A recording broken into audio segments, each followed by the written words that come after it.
60 years ago, in 1965, brave Indian soldiers stood the ground and turned the tide of war.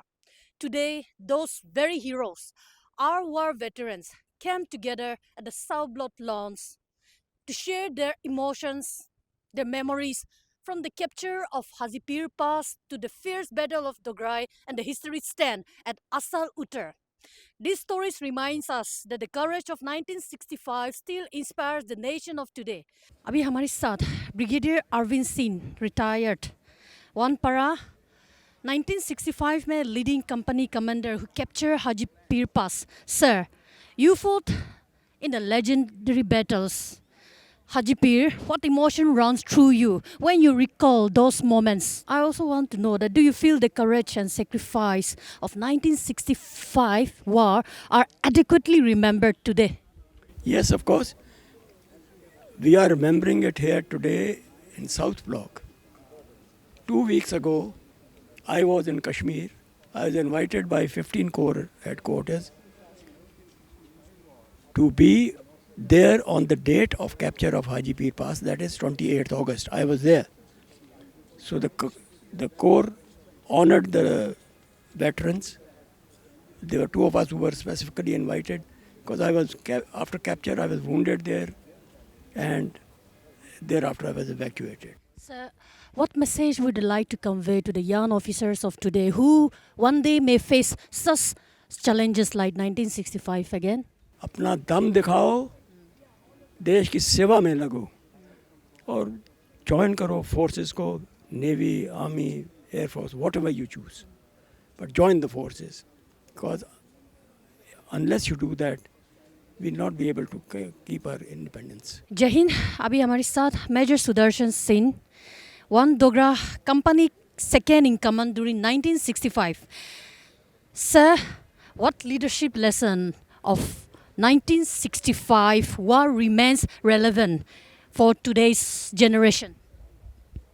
You see, leadership, it may be that generation, it may be this generation, leadership remains the same. You have to inspire your command to follow your order by example. You can't say, okay, I'm sitting, you go. No. We have to go with them, inspire them to carry out whatsoever task is given to you. Whether it's attack or whether it's patrolling, whether it's defense, whether it's wherever, whatsoever the task is, leader has to be visible, has to take on the correct procedure and things. Sir, you were the company second in command during the 1965 war of One Dogra. Can you please share the first memory strikes you of 1965 war? These are not my personal, my battalion, I'll talk about my battalion. We were, as I said, we were employed with the Armored Corps. So one night we were patrolling. My commanding officer got the information that Pakistani tanks, a troop, rather, I'll say squadron of tanks, is harboring. Harboring means that they do not move, they get together at one place at night, so that, because they can't see at night, they can't operate at night. During those days, today's tank can do that, but not that time. So they had to get together at one place so that they can protect themselves against any attack. So we got that information that they are there. My commanding officer went along with a few people. They cut down the water channel which was running there in that area. Cut down, and the whole water came wherever the tanks were. And the area became slushy. Tanks bogged down, they couldn't move. As soon as morning came, we fired on them. They tried to start their tanks and run away, but their tanks did not start. So they ran away, leaving the tanks there itself. 14 tanks, mind you, is a big crowd. For that action, my platoon got the Battle Honor Day of Asal Uttar. Another one which come to my mind straight away was one Havaldar of ours, there are certain Pakistanis in a sugar cane field. So kindly go and check them. He went along with his patrol, which was about 18 people, and surrounded that field, showing that he is much more strength than what those 18 people were. He shouted at the Pakistanis, come out, otherwise we'll kill you. Inside the sugarcane field itself. They lost their nerve and they came out. Later on we found that it was the operation order group, इसको बोलते हैं. These are the cream of that pattern. Four cap, Pakistani four cap. Their commanding officer, their two majors, four captains, some JCOs and some other ranks. They were there. So they came out with their hands up and leaving their. They were taken prisoner without firing a shot. For this bold action and use of his head, that gentleman, that NCO, Raghunath Singh, got Veer Chakra. Third is involves me personally. As I was going, I had a jeep, my driver, myself, and another John sitting behind. Suddenly that John shouted, "Saab, पीछे हवाई जहाज आ रहा है." I looked back, saw a Pakistani jet coming. Probably he was coming back after some mission. So once he saw the our jeep moving, he said, "Why not? Let's take them also." So probably that would have been intention. Otherwise, hitting one single vehicle is a difficult thing, firstly, and normally aircrafts don't bother. But that guy was on his way back to the country. So he just followed us. As soon as I saw, I said his intention not okay. Cut, go to the right. Road was little raised, say about 2-3 feet raised from the surrounding ground. So I said no problem. Accident hota hone to cut to. We cut the road to the right. As soon as we were off the road, mind you, it was very shocking. Tut, tut, tut, tut, tut, tut, tut, tut. That fellow really fired on us.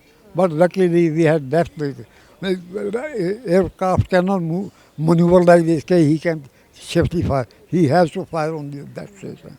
So that's how I got saved. Otherwise I wouldn't be talking to you. Colonel S.C. Sarma, retired, 13th Punjab, the company commander in phase 1 of Battle of Dogra.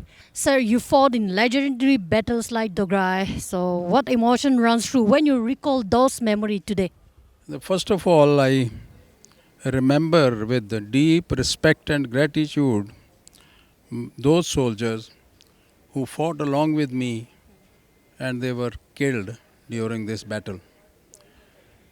And I feel that today my existence and survival is only because some of my colleagues laid their lives during the battle. So the credit goes to all those brave hearts of 13 Punjab who fought the 1965 war as well as 1971 war. After 60 years of war, now in 2025 we have seen the modern warfare where Operation Sindoor has happened. So what do you think that the war of 1965 are adequately remembered in these modern days? Today's war is totally different than the wars we fought in 65 and 71, or for that matter in 62 also. Today, the technology has become a most important instrument today. So technology, advanced weapons, the drone technology, the missile technology, and the latest mechanism that we are talking about is the Sudarshan defense system, the air defense system. All these technologies are now making the army very, very powerful, and we are, I think, one of the best armies today, supported by the technology and supported by the government policy with the latest equipment and weapons. And most of the men that we have met today serving, they are all motivated, excellent soldiers. So I think today's army, Indian army is invincible. Sir, आपके दिल में ऐसे कुछ बातें हैं जो आपको लगता था पहले ही कह देना चाहिए, लेकिन ऐसे कुछ चीज़ें जो आप कह नहीं पाए, तो आज आप हमारे सामने कहना चाहोगे? So whatever I want to tell you is what on ground we faced in 65 war, and I hope that kind of situation should not happen again. But at that time, there must have been some constraints of our senior commanders that they asked us to launch an attack on a canal-based defenses manned by concrete pillboxes in a frontal manner, which is normally a very, very suicidal kind of attack, a frontal attack. But there was no other choice because the canal is all along the border. So to capture the defenses on a canal, you can't be going behind, you can't cross the canal. So there was no option, perhaps. And but that is what I understand as on today. At that very moment, whatever they told me, that we did. Right? And as I told you, that once you are in the battle, then there is no time to discuss or consult anyone. You just follow the orders. The orders are, the choices are only two, kill or get killed. So it is better to kill the enemy, right? Which we did. Now we have with us Major R.S. Bedi, the troop leaders in the Battle of Dogra in Lahore sector, who was awarded Veer Chakra. Sir, thank you for joining us today. And looking back, what do you think was the biggest contribution of 1965 war in India's military evolution? Post 65, the evolution of the armored corps to keep pace with across the border really started. At 65, we were 15 regiments, only 4 of them with Centurions, the rest were all antique tanks. But with God's grace, I think we got through even with that equipment because of the quality of our officers and men. But then the powers that be understood that there is no shortcut to improving our armor capability. And today we are, I think, I don't know, 70 regiments. We were 15 at the time. So you can see how 65 has impacted. And that impact became even more pronounced in the 71 war, because again there was tank warfare across the western border. India has turned the tide of war at critical juncture like the Asal Uttar. What, in your view, was the turning point? Overall, the turning point in the 65 war was the fact that the powers that be decided to attack the heartland of Pakistan, which is Sialkot and Lahore. So once Sialkot and Lahore were threatened, the focus on Kashmir lifted. That pressure was removed to protect the heartland. And in the Battle of Asal Uttar, fortunately, very fortunately at that time, we had regiment of Centurions deployed in that area, apart from other tanks such as the Sherman 4s. So the Centurions played a huge part in Asal Uttar. And what you see as the graveyard of Pakistan in that general area, Bhikki Wind, some 60-70 patterns were destroyed, mainly by Churchill's and partially by the Sherman 4s of Deccan Horse. If you had to sum up the spirit of the Indian soldier in one word from 1965 experience, what would it be?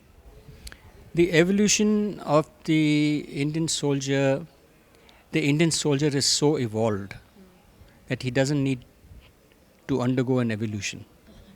His ethos, his approach to life, his approach to his job has been constant from when I joined the army, and I'm sure it is today.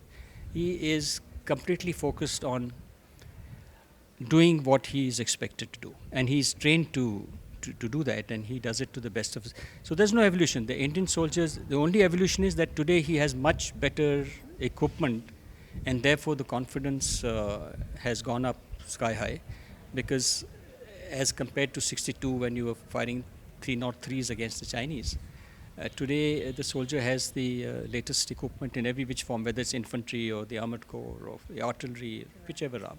So that evolution has happened in weaponry, not in men, in the ethos of the soldier. He is still the same dedicated, who will do anything that his superiors tell him to do.